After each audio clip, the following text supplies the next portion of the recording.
আসসালামু আলাইকুম। আশা করি সকলে ভালো আছেন। আমরা পূর্ববর্তী লেকচারে দেখছিলাম অ্যাডমিশন এবং কনফেশন সম্পর্কে আলোচনা শুরু করেছিলাম।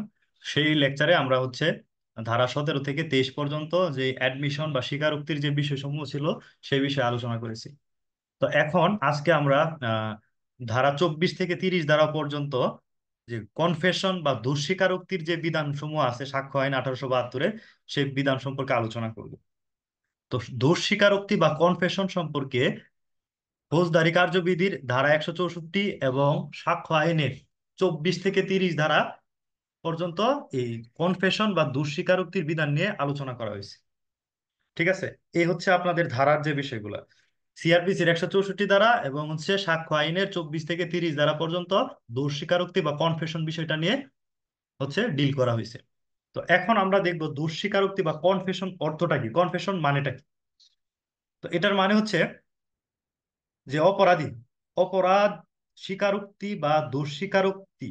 কনফেশন মানে হচ্ছে অপরাধ স্বীকারোক্তি বা দোষ স্বীকারোক্তি। অর্থ কোনো প্রকার ভয়ভীতি প্ররোচনা ব্যতীত স্বেচ্ছায় ভলেন্টিয়ারি অভিযুক্ত ব্যক্তি কর্তৃক যখন নিজের অপরাধের কথা স্বীকার করা হয়, যে ক্ষেত্রে তিনি আত্মপক্ষ সমর্থনমূলক কোনো বক্তব্য প্রদান করে না, তখন সেই দোষ স্বীকারোক্তিকে বলে তখন সেই বক্তব্যটাকে বলে কি, স্বীকৃতিটা বলে দোষ স্বীকারোক্তি বা কনফেশন। আমি আবার বলি, যখন যে ব্যক্তি অপরাধী ব্যক্তি বা অভিযুক্ত ব্যক্তি যখন তার এই অপরাধ বিষয়ে স্বেচ্ছায় ভলেন্টিয়ারি কোনো প্রকার ভয়ভীতি প্রলোভন বা প্রমিস ছাড়া, হ্যাঁ, থ্রেট ইনডিউসমেন্ট এন্ড প্রমিস ছাড়া যখন সে স্বেচ্ছায় ভলেন্টিয়ারি নিজের অপরাধ স্বীকার করে এবং দুঃস্বীকারোক্তিমূলক কোনো বক্তব্য দেয়, তবে ওই দুঃস্বীকারোক্তিমূলক বক্তব্যটাকে বলে কনফেশন। ওই দুঃস্বীকারোক্তিমূলক যে বক্তব্যটা এটাকেই বলে দুঃস্বীকারোক্তি বা কনফেশন। আর দুঃস্বীকারোক্তিও এক প্রকারের এডমিশন, কারণ এখানে সে স্বীকারোক্তি করতেছে, যে সে স্বীকার করছে এরকম একটা বিষয়। হ্যাঁ, কনফেশন হচ্ছে অ্যাডমিশনের একটা পার্ট। অ্যাডমিশন হচ্ছে অনেক ব্যাপক বিষয়, আর কনফেশন হচ্ছে কি, যে বিবৃতির মাধ্যমে সে ব্যক্তি অভিযুক্ত ব্যক্তি নিজের দোষ স্বীকার করে নেয়। এবং এখানে কোনো আত্মসমর্থনমূলক সেলফ ডিপেন্ডিং বা সেলফ সার্ভিং কোনো বক্তব্য থাকে না, সেলফ হার্মিং বক্তব্য থাকে, তখন সেটাকে বলে কনফেশন। হ্যাঁ, কোনো বিবৃতি দোষ স্বীকারোক্তি হতে হলে বা কোনো স্টেটমেন্ট কনফেশন হতে হলে তিনটা বিষয়ের প্রয়োজন, তিনটা এলিমেন্টের প্রয়োজন। প্রথম হচ্ছে কি, এই যে তার স্টেটমেন্টটা বিবৃতিটা অবশ্যই স্বীকৃতি হতে হবে, মানে অ্যাডমিশন হতে হবে। এক নম্বর পয়েন্ট কি, তার এই যে স্টেটমেন্টটা সেটা অবশ্যই কি হতে হবে, অ্যাডমিশন হতে হবে। দুই নাম্বার পয়েন্ট হচ্ছে এমন স্টেটমেন্ট বা এমন বিবৃতি দ্বারা বিবৃতি প্রদানকারী তার অপরাধ স্বীকার করে বক্তব্য দিবে। যে অভিযুক্ত ব্যক্তি যে বিবৃতি দিচ্ছে, সে নিজের অপরাধ স্বীকার করে সে বক্তব্য দিবে এবং নিজের বিরুদ্ধে বক্তব্য দিবে। সেলফ হার্মিং সেলফ সার্ভিং কোনো স্টেটমেন্ট কনফেশন হবে না। তারপর যে সকল পরিস্থিতিতে সে অপরাধটি করেছে সে সকল পরিস্থিতির বর্ণনা দিবে। এরকম তিনটা বিষয় যদি হয়, তবে সেটাকে ধরে নিতে হবে কি, দোষ স্বীকারোক্তি বা কনফেশন। এক নাম্বার হচ্ছে কি, বিবৃতিটা বা স্টেটমেন্টটা অবশ্যই স্বীকৃতি হতে হবে, অ্যাডমিশন হতে হবে। দুই নাম্বার হচ্ছে কি, বিবৃতি দ্বারা প্রদানকারী তার অপরাধ স্বীকার করে বক্তব্য দিবে। সেলফ সে একটা সেলফ হার্মিং স্টেটমেন্ট দিবে অপরাধ স্বীকার করে, এবং সে যে পরিস্থিতিতে যে অপরাধটি করছে সে অপরাধের বর্ণনা দিবে, তখন সেটাকে বলবো কি, কনফেশন বা দোষ স্বীকারোক্তি। একটা উদাহরণ যদি আমরা দেখি, এ বি কে খুনের অপরাধে অভিযুক্ত। এ বি কে খুনের অপরাধে অভিযুক্ত। এ কিভাবে বি কে খুন করেছে সে ঘটনার বিবরণ দিয়ে বিবৃতি প্রদান করেছে। এ কিভাবে বি কে যে খুন করছে সে ঘটনা বিবরণ দিয়ে বিবৃতি প্রদান করেছে। এমন বিবৃতি এর দোষ স্বীকারোক্তি মর্মে গণ্য হবে। মানে এই যে বিবৃতি দিছে, এ বি কে খুন করছে, এ বি কে খুনের অভিযোগে অভিযুক্ত হয়েছে, অভিযুক্ত হওয়ার পরে কিভাবে বি কে খুন করছে সেই ঘটনার যখন বিবরণ দিছে, তখন যে বিবৃতিটা বা যে স্টেটমেন্টটা দিছে, যে অ্যাডমিশনটা দিছে, সেটা হচ্ছে কি, কনফেশন বা দোষ স্বীকারোক্তি। কিন্তু যদি উক্ত স্বীকারোক্তির সময় এই স্টেটমেন্টের সময় বলে যে তিনি খুনের সময় উন্মাদ ছিল, তাহলে এটা দোষ স্বীকারোক্তি হবে না, কেননা সে নিজের বিরুদ্ধে বা সেলফ সার্মিং সেলফ হার্মিং বক্তব্য দেয় দেয় নাই, সে সেলফ সার্ভিং বক্তব্য দিছে। যে বক্তব্যের মধ্যে বলছে কি সে উন্মাদ ছিল, মানে সে এখান থেকে বেরোয়ার একটা স্কোপ খুঁজে বের করতেছে, যে সে উন্মাদ ছিল মানে একটা অজুহাত খুঁজতেছে। তো যখন সেলফ সার্ভিং কোনো স্টেটমেন্ট দিবে তখন সেটা কনফেশন হবে না, কনফেশনটা হতে হবে সেলফ হার্মিং, নিজের বিরুদ্ধে। এখন দেখবো আমরা দোষ স্বীকারোক্তির প্রকারভেদ। কনফেশন দুই প্রকারের হয়ে থাকে, একটা হচ্ছে জুডিশিয়াল কনফেশন, বিচারিক দোষ স্বীকার, আর একটা হচ্ছে এক্সট্রা জুডিশিয়াল কনফেশন, এটা হচ্ছে বিচার বহির্ভূত দোষ স্বীকার। তো জুডিশিয়াল কনফেশন বা বিচারিক দোষ স্বীকার কি, সেটা হচ্ছে বিচারিক দোষ স্বীকার হলো ম্যাজিস্ট্রেট অথবা আদালতের নিকট দোষ স্বীকারোক্তিমূলক বক্তব্য। জুডিশিয়াল কনফেশন হচ্ছে যখন অভিযুক্ত ব্যক্তি ম্যাজিস্ট্রেট অথবা কোর্টের কাছে সে এই দোষ স্বীকার করবে, কনফেশন দিবে, তখন সেটাকে বলবো হচ্ছে কি যে দোষ স্বীকারোক্তিমূলক বক্তব্য দিবে বা স্টেটমেন্ট দিবে, তখন সেটাকে বলা হচ্ছে জুডিশিয়াল কনফেশন। সিআরপিসির 164 এবং 364 ধারা অনুযায়ী ম্যাজিস্ট্রেট আসামির দোষ স্বীকারোক্তিমূলক যে বক্তব্য লিপিবদ্ধ করে, সেই বক্তব্য বিচারিক দোষ স্বীকারমূলক বক্তব্য, সেই বক্তব্যটা হচ্ছে কি জুডিশিয়াল কনফেশন মূলক স্টেটমেন্ট হবে। মানে একটা ম্যাজিস্ট্রেট যখন সিআরপিসির 164 এবং 364 ধারা অনুযায়ী মানে আসামির দোষ স্বীকারোক্তিমূলক বক্তব্য লিপিবদ্ধ করে, তবে সেই বক্তব্যটা হবে কি জুডিশিয়াল কনফেশন। আর বিচার বহির্ভূত দোষ স্বীকার হচ্ছে কি এক্সট্রা জুডিশিয়াল দোষ স্বীকার কনফেশন হচ্ছে যে দোষ স্বীকারোক্তি ম্যাজিস্ট্রেট বা আদালতের নিকট দেওয়া হয় না, সেটা বিচার বহির্ভূত দোষ স্বীকারোক্তি। যে দোষ স্বীকারোক্তি ম্যাজিস্ট্রেট বা আদালতের নিকট দেওয়া হয় না, সেটা হচ্ছে কি বিচার বহির্ভূত দোষ স্বীকারোক্তি, এক্সট্রা জুডিশিয়াল কনফেশন। যেমন ক গ এর নিকট চা পান করার সময় স্বীকার করে যে ক সে ক কে হত্যা করছে। খ গ এর নিকট চা পান করার সময় স্বীকার করে যে, কার কাছে স্বীকার করছে, গ এর নিকট, সে কিন্তু কোনো ম্যাজিস্ট্রেট বা কোর্ট না, সে স্বীকার করে যে সে ক কে হত্যা করছে। এখানে ক এর দোষ স্বীকারোক্তিমূলক বক্তব্য হলো বিচার বহির্ভূত দোষ স্বীকার। ঠিক আছে, এটা হচ্ছে কি এক্সট্রা জুডিশিয়াল কনফেশন। কনফেশন আবার আরো দুই ধরনের হয়, সেটা হচ্ছে ইনকালপেটরি কনফেশন, এক্সকালপেটরি কনফেশন। ইনকালপেটরি কনফেশন কোনগুলা, যখন একসাথে অনেকগুলা মানে একটা অপরাধের জন্য অনেকজনকে হচ্ছে একই বিচারের সময় এই বিচার করা হয়, একই অপরাধে বিচার করা হয়, তখন একজন অপরাধী যখন নিজে কনফেশন দিবে এবং সকলকে নিয়ে বলবে যে আমার সাথে এমক এমক এমক ছিল, তারা আমরা সবাই মিলে হচ্ছে মিস্টার আশিককে হত্যা করছি, তখন সেটা হবে কি ইনকালপেটরি কনফেশন। আর এক্সকালপেটরি কনফেশন হচ্ছে যখন নিজেকে বাদ দিয়া অন্যদের নামে যখন কনফেশন দিবে একই অপরাধের সময়, তখন সেটা হবে কি এক্সকালপেটরি কনফেশন। যে এই ইয়ার হত্যার সময় যে আমরা এতজন ছিলাম কিন্তু আমি হত্যা করিনি, তারা হত্যা করছে, এই যে এই অপরাধের যে বিবৃতিটা কনফেশনটা, সেটা হবে কি এক্সকালপেটরি কনফেশন। তো দোষ স্বীকারোক্তি যে সকল ক্ষেত্রে প্রাসঙ্গিক হতে পারে, সাক্ষ্য আইনের 24 থেকে 26 ধারায় কোন কোন অবস্থায় আসামির অপরাধমূলক দোষ স্বীকারোক্তি সাক্ষ্য হিসেবে অপ্রাসঙ্গিক হবে তা বলা হয়েছে। 24 ধারার বিধান মতে কি আমাদের 24 ধারাটা এবং 28 ধারাটা একসাথে পড়ব। ঠিক আছে, সাক্ষ্য আইনের 24 ধারাটা আর 28 ধারাটা আমরা একসাথে পড়ব। তো 24 ধারার বিধান হয়েছে কি অভিযুক্ত কর্তৃক প্রদত্ত অপরাধমূলক দোষ স্বীকারোক্তি ফৌজদারি কার্যবিধি কার্য দ্বারায় অপ্রাসঙ্গিক।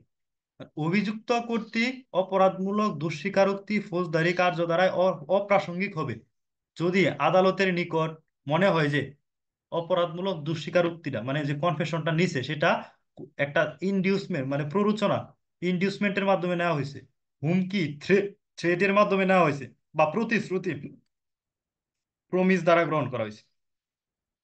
মানে 24 ধারা অনুযায়ী বলছে কি আদালত একটা স্টেটমেন্ট ফৌজদারি কার্য দ্বারা একটা স্টেটমেন্ট সেটাকে অপ্রাসঙ্গিক ঘোষণা করবে যদি ওই স্টেটমেন্টটা বা ওই কনফেশনটা নেওয়া হয় ইনডিউসমেন্ট থ্রেট বা প্রমিসের মাধ্যমে। হ্যাঁ, কোনো প্রকারের প্ররোচনা দেখিয়ে, কোনো প্রকারের হুমকি দেখিয়ে, মারধরের হুমকি দেখিয়ে, বা কোনো প্রকারের লোভ দেখায় যে তুমি যদি কনফেশনটা দাও তাহলে তোমার আমি এই সাজা থেকে মুক্তি করে দিব, সাজা কমায় দিব, বা তোমার পরিবারকে হেল্প করব, আর যদি না দাও, কনফেশন না দাও, তাহলে তোমার গুলি করে মারা ফেলবো, এরকম যদি কোনো থ্রেট, ইনডিউসমেন্ট অর প্রমিস করা হয়, তবে সেই কনফেশনটা হচ্ছে ফৌজদারি কার্যবিধি দ্বারা অপ্রাসঙ্গিক হবে।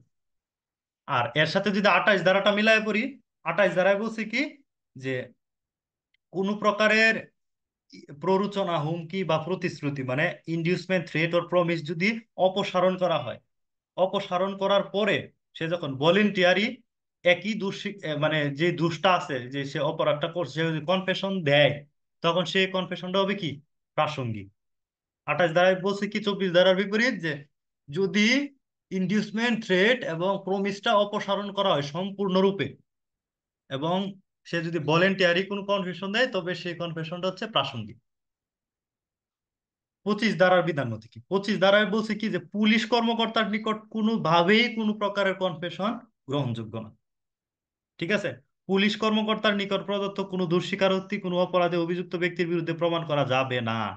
কোনোভাবেই পুলিশের নিকট যখন যে পরিস্থিতিতেই হোক কোনো কনফেশন দিলে সেই কনফেশনটা অপ্রাসঙ্গিক হবে, সেই কনফেশনটা গ্রহণযোগ্য হবে না। এটা বলছে কত ধারায়? 25 ধারায়। ঠিক আছে? 26 ধারায় বলছে কি, যে পুলিশ হেফাজতে থাকা অবস্থা, একটা হচ্ছে পুলিশের কাছে ডাইরেক্ট পুলিশ কর্মকর্তার নিকট কোনো দোষস্বীকারোক্তি হচ্ছে কনফেশন যেটা হবে সেটা অ্যাডমিসেবল হবে না।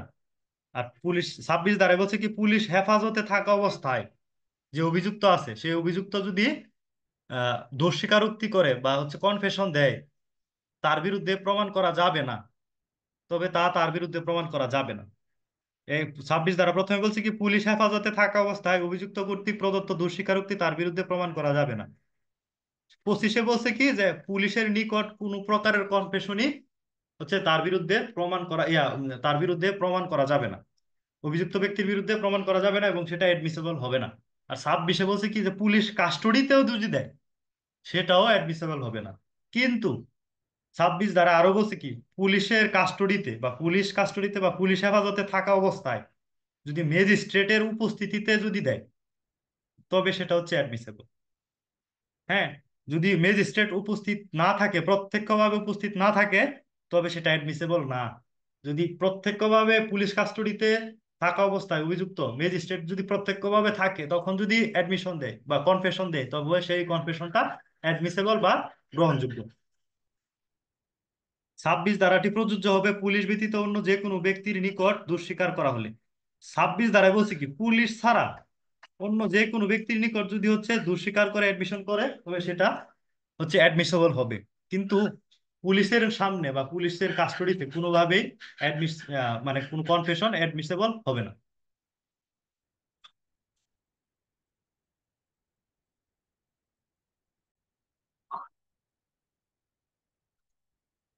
25 ধারা ও 26 ধারার মধ্যে একটা পার্থক্য যদি দেখি, 25 ধারা ও 26 ধারার মধ্যে পার্থক্য হচ্ছে কি, মৌলিক পার্থক্য হলো, পুলিশ পুলিশের নিকট প্রদত্ত দোষ স্বীকারোক্তি 25 ধারা অনুযায়ী অপ্রাসঙ্গিক, অ্যাডমিসেবল না। কিন্তু পুলিশ ব্যতীত অন্য কোনো ব্যক্তির নিকট প্রদত্ত দোষ স্বীকারোক্তি 26 ধারা অনুসারে অপ্রাসঙ্গিক। পুলিশ ব্যতীত অন্য কোনো ব্যক্তির নিকট প্রদত্ত দোষস্বীকারোক্তি 26 ধারা অনুসারে অপ্রাসঙ্গিক, যদি উক্ত দোষস্বীকারোক্তি পুলিশ অফিসারের হেফাজতে থাকা অবস্থায় ম্যাজিস্ট্রেট ব্যতীত গ্রহণ করা হয়। ম্যাজিস্ট্রেট ছাড়া যদি অন্য কারো কাছেও দেয়, পুলিশ ছাড়া, তবেও সেটা অ্যাডমিসেবল হবে না, যদি সেটা পুলিশ কাস্টডিতে থাকা অবস্থায় দেয়। হ্যাঁ, আর যদি পুলিশ কাস্টডি ছাড়া দেয়, তবে সেটা হচ্ছে কি এক্সট্রা জুডিশিয়াল কনফিউশন হতে পারে। কিন্তু পুলিশ কাস্টডিতে ম্যাজিস্ট্রেট ছাড়া যদি পুলিশ ছাড়া অন্য কারো কাছেও দেয়, পুলিশের কাছে দিলে তো হবেই না, পুলিশ ছাড়া যদি অন্য কারো কাছেও দেয়, সেটা হচ্ছে কি অ্যাডমিসেবল হবে না। আর যদি ম্যাজিস্ট্রেট উপস্থিত থাকে, তবে সেটা অ্যাডমিসেবল। অভিযুক্ত ব্যক্তির নিকট হতে প্রাপ্ত কতটুকু তথ্য প্রমাণ করা যেতে পারে 27 ধারা অনুযায়ী দেখবো আমরা এখন। হ্যাঁ, 27 ধারা অনুযায়ী দেখবো। 27 ধারাটা হয়েছে 25 ধারা এবং 26 ধারার ব্যতিক্রম। 25 ধারা এবং 26 ধারা আমরা দেখছি কি, যে কোনোভাবেই পুলিশের নিকট কোনো কনফেশন দিলে সেটা অ্যাডমিসেবল না, অপ্রাসঙ্গিক। এখন 27 ধারায় বলছে কি, ধরেন আপনি পুলিশের কাছে একটা কনফেশন দিলেন, যে আপনি এমুককে হত্যা করে এই বন্দুকটা হচ্ছে এমন জঙ্গলে ফালায় আসছে।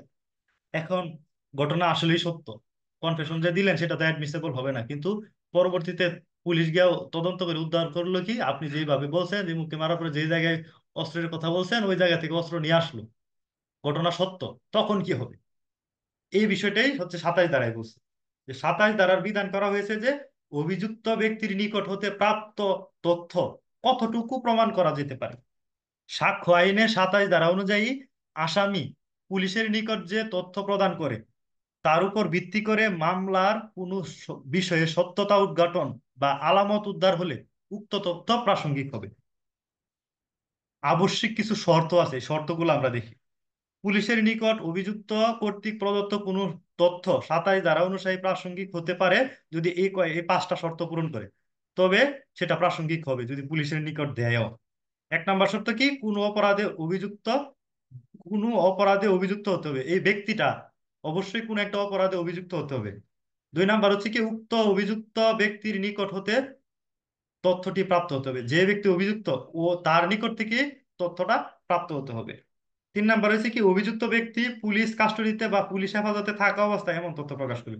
কোন সময় এই তথ্যটা দিবে, যখন এই অভিযুক্ত ব্যক্তি পুলিশ কাস্টডিতে থাকে বা পুলিশ হেফাজতে থাকে তখন যদি এই তথ্যটা দেয়।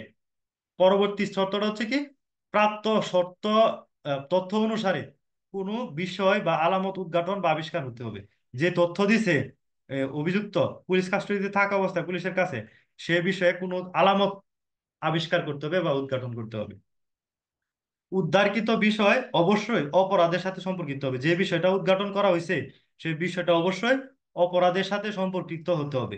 এই 5টা শর্ত পূরণ করতে হবে 27 দ্বারা যদি প্রাসঙ্গিক করতে হয়। এক হচ্ছে কোনো অপরাধে অভিযুক্ত হতে হতে হবে, ব্যক্তিটা অবশ্যই কোনো অপরাধে অভিযুক্ত হতে হবে।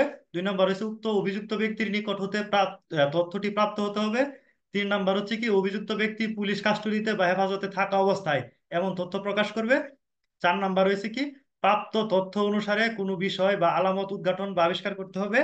6 নম্বর হচ্ছে কি, উদ্ধারকৃত বিষয় অবশ্যই অপরাধের সাথে সম্পর্কিত হতে হবে। সেই ক্ষেত্রে প্রাপ্ত তথ্য অনুসারে যে বিষয়টি বা আলামত আবিষ্কার করা হয় সেই আবিষ্কৃত বিষয়ের প্রাপ্ত তথ্য যতটুকু সম্পর্কিত ততটুকু প্রমাণ করতে হবে। এই যে সে ইনফরমেশন দিল, কনফেশন করলো যে আমি তাকে হত্যা করে এমন জায়গায় অস্ত্র রাখছি, তো প্রাপ্ত তথ্য যতটুকু সম্পর্কিত ততটুকুই গ্রহণযোগ্য হবে, ততটুকুই তার বিরুদ্ধে প্রমাণ করা যাবে, আর বাইরে কোনো কিছু প্রমাণ করা যাবে না। এটা হচ্ছে 27 ধারার বিধান। তো এখানে বলছি কি যে 27 ধারায় প্রদত্ত তথ্যটি দুঃস্বীকারোক্তি হওয়ার প্রয়োজন নেই। 27 ধারায় প্রদত্ত তথ্যটি দুঃস্বীকারোক্তি হওয়ার প্রয়োজন নেই। প্রদত্ত তথ্যটি দুঃস্বীকারোক্তি হতেও পারে আবার নাও হতে পারে। 27 ধারায় যদি কোনো প্রদত্ত তথ্য পায় তবে সেটা দুঃস্বীকারোক্তি যে হতে হবে, কনফেশন হওয়ার প্রয়োজন নেই। সেটা কনফেশন হতেও পারে আবার কনফেশন নাও হতে পারে। আবার এখানে বলছে কি, দোষ স্বীকারোক্তি অন্যান্য ভাবে প্রাসঙ্গিক হলে কেবল গোপনীয় ভাবে প্রতিশ্রুতি ইত্যাদির দরুন তা অপ্রাসঙ্গিক হবে না। Confession otherwise relevant not become irrelevant because of promise of secrecy. এটা হচ্ছে 29 ধারার বিধান। দোষ স্বীকারোক্তি অন্যান্য সকল ক্ষেত্রে প্রাসঙ্গিক, কেবল গোপনীয় ভাবে প্রতিশ্রুতি ইত্যাদি এইসব কথার কারণে অপ্রাসঙ্গিক হবে না যদি অন্য সকল ভাবে দোষ স্বীকারোক্তিটা প্রাসঙ্গিক হয়। এখন আমরা দেখবো হচ্ছে ধারা 30, যখন দোষ স্বীকারোক্তি সহ অভিযুক্তদের বিরুদ্ধে সাক্ষ্য হিসেবে ব্যবহার করা যায়। যখন দোষ স্বীকারোক্তি সহ অভিযুক্তদের বিরুদ্ধে অ্যাকিউজদের বিরুদ্ধে সাক্ষ্য হিসেবে ব্যবহার করা যায়। অ্যাকিউজড আর হচ্ছে অ্যাকমপ্লিসড, ধারা 133 ধারার অধীনে যে অ্যাকমপ্লিসডের সাক্ষী, এই দুইটা বিষয়ে আলাদা, দুইটা বিষয় এক না। ঠিক আছে, তো 30 ধারায় বলছে কি, অ্যাকিউজদের বিরুদ্ধে যদি সে কনফেশন দেয়, সহ অভিযোগ মানে কনফেশন দেয়, তবে সেটা কি ব্যবহার করা যাবে কিনা। সাক্ষ্য আইনের নিয়ম হলো, যে ব্যক্তি দোষ স্বীকারোক্তি প্রদান করে উক্ত দোষ স্বীকারোক্তি তার বিরুদ্ধে প্রমাণ হিসেবে ব্যবহার করা যাবে, অন্য কোনো ব্যক্তির বিরুদ্ধে প্রমাণ করা যাবে না। এটা হচ্ছে জেনারেল নিয়ম। সাক্ষ্য আইনের সাধারণ নিয়ম হচ্ছে কি, যে ব্যক্তি দোষ স্বীকারোক্তি প্রদান করে দোষ স্বীকারোক্তি তার বিরুদ্ধে প্রমাণ হিসেবে ব্যবহার করা হবে, অন্য কোনো ব্যক্তির বিরুদ্ধে না। কিন্তু সাক্ষ্য আইনের 30 দ্বারায় এই নিয়মের ব্যতিক্রম। সাক্ষ্য আইনের 30 ধারা হচ্ছে এই যে সাধারণ নিয়মটা, সেই নিয়মের ব্যতিক্রম। সাধারণ নিয়ম হচ্ছে কি, যে যে ব্যক্তি দুঃস্বীকার করছে এটা শুধু তার বিরুদ্ধে ব্যবহার করা যাবে, অন্য কারো বিরুদ্ধে না। কিন্তু 30 ধারায় বলছে কি, 30 ধারায় বলছে হচ্ছে অন্য কথা। 30 ধারায় বলছে কি, যে সহ অভিযুক্তদের নিজেকে সহ অন্য অভিযুক্তকে জড়িয়ে কোনো স্বীকারোক্তি করলে উক্ত স্বীকারোক্তি 30 ধারার অন্যান্য সহ আসামির বিরুদ্ধে একটি বিষয় হিসেবে বিবেচনা নেওয়া যাবে। আদালত যদি চায়, তবে হচ্ছে যে অভিযুক্ত আছে, যে কনফেশন দিছে, সে যদি কোনো একটা ইনকালপেটরি কনফেশন দেয়, অন্য সহ অভিযুক্তদের নিয়ে যদি কোনো একটা কনফেশন দেয়, তবে সেটা আদালত বিবেচনায় নিতে পারে। কিন্তু আদালতের এটা বাধ্যতামূলক না যে অবশ্যই নিতে হবে, সেটা আদালত বিবেচনায় নিতে পারে। সাক্ষ্য আইনের 30 ধারায় বলা হয়েছে কি, যে ক্ষেত্রে একই অপরাধের জন্য একাধিক ব্যক্তির যৌথ বিচার হচ্ছে, একসাথে যৌথ ট্রায়াল, জয়েন্ট ট্রায়াল হচ্ছে, ঠিক আছে, এবং এমন ব্যক্তিদের মধ্যে কোনো একজন স্বীকারোক্তি প্রদান করে যা দ্বারা সে নিজেকে জড়িয়ে ও অন্যকে জড়িত করে সে মর্মে প্রমাণিত হয়, সেক্ষেত্রে আদালত এমন দোষীকারোক্তি বা পরিস্থিতি বা স্বীকারোক্তি অভিযুক্তের বিরুদ্ধে বিবেচনায় নিতে পারে। এর শর্তগুলো যদি দেখি তাহলে এই বিষয়টা ক্লিয়ার হয়ে যাবে। এক নাম্বার হচ্ছে কি, একই অপরাধের জন্য একাধিক ব্যক্তি অভিযুক্ত হতে হবে। তাহলেই হচ্ছে এই যে কু অ্যাকিউজড যে আছে তার কনফেশনটা সবার ক্ষেত্রে আদালত বিবেচনায় নিতে পারে। দুই নাম্বার পয়েন্ট হচ্ছে কি, উক্ত একই অপরাধের জন্য তাদের যৌথ বিচার, ট্রাইড জয়েন্টলি, একসাথে যৌথ বিচার হচ্ছে। যদি আলাদা আলাদা করে বিচার হয়, তবে হচ্ছে ওই তার কনফেশনটা কি, এই যে এক্স কালপিটের কনফেশন বা কু অ্যাকিউজড কনফেশন যদি আলাদা আলাদা করে বিচার করা হয়, তবে সেটা আদালত বিবেচনায় নিবে না। যদি একসাথে হয় ট্রায়াল জয়েন্টলি, তখন শুধুমাত্র আদালত বিবেচনায় নিতে পারে। উক্ত অভিযুক্তদের মধ্যে কোনো একজন অভিযুক্ত নিজেকে সহ অন্যান্য অভিযুক্তকে জড়িয়ে কোনো দোষ স্বীকারোক্তি প্রদান করলে, নিজেকে জড়ায় যে আমি সহ এই এই ব্যক্তি মিলে অপরাধটা করছি। একটা উদাহরণ আমরা দেখবো, পরবর্তীতে দুইটা উদাহরণ দেখবো, আমরা বিষয়টা একেবারে ক্লিয়ার হয়ে যাব। তারপর হচ্ছে এমন দোষ স্বীকারোক্তি প্রমাণিত হলে আদালত উক্ত দোষ স্বীকারোক্তি প্রদানকারী ও অন্যান্য অভিযুক্ত ব্যক্তির বিরুদ্ধে এই বিষয়টি বিবেচনায় নিতে পারে। বিবেচনায়, ম্যান্ডেটরি না, এটা হচ্ছে বিবেচনায় নিতে পারে। দুইটা উদাহরণ পড়লে আমরা এই বিষয়টা ক্লিয়ার হয়ে যাবে। প্রথমে বলছে কি, যে সি কে হত্যার জন্য এ এবং বি যৌথ বিচার করা হচ্ছে। এটা প্রমাণিত হয়েছে যে এ বলেছে বি এবং আমি সি কে হত্যা করেছি। যেহেতু সি কে হত্যার জন্য এ এবং বি কে যৌথ বিচার করা হচ্ছে, এই ক্ষেত্রে এ এর দোষ স্বীকারোক্তি বা এ এর কনফিউশন বি এর বিরুদ্ধে আদালতে বিবেচনায় নিতে পারে। যেহেতু যৌথ ট্রায়াল হচ্ছে, যৌথ ট্রায়াল, এটা মাথায় রাখতে হবে, যৌথ বিচার, জয়েন্ট ট্রায়াল। যদি জয়েন্ট ট্রায়াল না হয়, তবে সেই বিষয়টা আদালত বিবেচনায় নিবে না। এখন আমরা দেখব সাক্ষ্য আইনের 31 ধারা। স্বীকারোক্তি চূড়ান্ত প্রমাণ না, স্বীকারোক্তি চূড়ান্ত প্রমাণ না, কিন্তু প্রমাণে বাধা তৈরি করে। এটা খুবই গুরুত্বপূর্ণ একটা বিষয়। স্বীকারোক্তি কিন্তু চূড়ান্ত প্রমাণ না, আপনি স্বীকারোক্তির ভিত্তিতেই তাকে একবারে ফাইনাল জাজমেন্ট দিয়ে দিতে পারবেন না। কিন্তু স্বীকারোক্তি প্রমাণে বাধা তৈরি করে, স্বীকারোক্তি স্টপেল হিসেবে ব্যবহার করা যায়। ঠিক আছে, 31 ধারা অনুযায়ী বলছি কি, স্বীকারোক্তির মাধ্যমে আপনি তাকে একবারে ফাইনাল জাজমেন্ট দিয়ে দিতে পারবেন না। কিন্তু স্বীকারোক্তি বা কনফেশন পরবর্তীতে সে সে যে হচ্ছে তার স্টেটমেন্ট বদলায় ফেলবে, কনফেশন বদলায় ফেলবে, এটা একটা স্টপেল হিসেবে ব্যবহার করবে। সাক্ষ্য আইনের 115, 16, 17 ইত্যাদি ধারাগুলোতে আমরা স্টপেল সম্পর্কে পড়ছি। হ্যাঁ, স্টপেল মানে হচ্ছে কি, যে সে কোন একটা কার্য করছে, কোন একটা ঘোষণার মাধ্যমে কোন একটা কাজকে বিশ্বাস করাইছে, পরবর্তীতে সে সেটা অস্বীকার করতে পারবে না। ঠিক আছে, একটা বাধা, তার ওই কথাটা, তার ওই স্টেটমেন্টটা বা তার ওই কাজটা তাকে পরবর্তীতে নতুন কোনো ভিন্ন কোনো কিছু করতে গেলে সেটা বাধা দিবে। তো সাক্ষ্য আইনের 31 ধারায় বলা হয়েছে যে স্বীকারোক্তি চূড়ান্ত প্রমাণ না, স্বীকারোক্তি চূড়ান্ত প্রমাণ না, কিন্তু প্রমাণে বাধা তৈরি করতে পারে। এটা স্টপেল হিসেবে ব্যবহার করতে পারে। হ্যাঁ, admissions not conclusive proof but May stop, admissions not conclusive proof but May stop. স্বীকৃতি, স্বীকৃত বিষয়ে স্বীকৃতি কোনো চূড়ান্ত প্রমাণ না, স্বীকৃত বিষয়ে স্বীকৃতি কোনো চূড়ান্ত প্রমাণ না, কিন্তু অতঃপর বর্ণিত বিধানগুলির অধীন এগুলো স্বীকৃতিজনিত বাধা, অ্যাডমিশনাল স্টপেলস হতে পারে, হিসাবে কাজ করতে পারে। ঠিক আছে, তো আজকের আলোচনা এতটুকুই। আজকে আমরা এই যে দুইটা লেকচারে, পূর্ববর্তী লেকচারে আমরা দেখছি হচ্ছে অ্যাডমিশন বিষয়ে ধারা 100, ধারা 17 থেকে ধারা 23 পর্যন্ত। আজকে আমরা ধারা 24 থেকে 31 ধারা পর্যন্ত যে কনফেশন নিয়ে যে বিষয়গুলো ছিল, সেই সম্পূর্ণ বিষয়গুলো আলোচনা করলাম। তো এই যে কনফেশন, এই চ্যাপ্টারটা আপনাদের পরীক্ষায়, লিখিত পরীক্ষায় খুবই গুরুত্বপূর্ণ একটা বিষয়। আপনারা যারা ইউনিভার্সিটিতে পরীক্ষা দেবেন, সেক্ষেত্রে কনফেশন থেকে ম্যান্ডেটরি কোশ্চেন থাকে। তো কনফেশনটা ভালো করে পড়বেন, আর অ্যাডমিশন এবং কনফেশন থেকে যত প্রকারের এমসিকিউ আছে, খুঁটিনাটি বিষয়গুলো আছে, সেগুলো আপনারা এখান থেকে পড়বেন, আবার ব্যারেক থেকে পড়বেন, তবে সেই বিষয়গুলো ক্লিয়ার হয়ে যাবে। ধন্যবাদ সবাইকে।